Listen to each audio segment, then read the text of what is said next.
কোনো সরকার ঔষধ দেয় না, কোনো সরকার আমাদের খোঁজখবর নেয় না।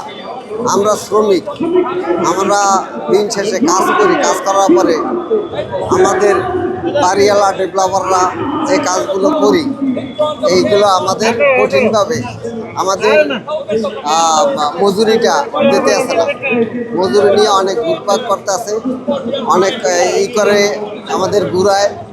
আমরা অনেক ভুক্তভোগী। আমরা চাই আমাদের পাশে সরকার থাকুক, সরকার থেকে আমাদের কথা বুঝুক যে আমরা আহত হইলে, ক্ষতিগ্রস্ত হইলে আমাদের পাশে যেন একটু দাঁড়ায়। সরকারের কাছে এই আবদার, আর কিছু না। আমরা শ্রমিক, সারা জীবন খাইতে আসছি, এখনও খাটবো, সামনেও খাটবো, কারণ পরিবার তো আমার বাঁচার লাগে।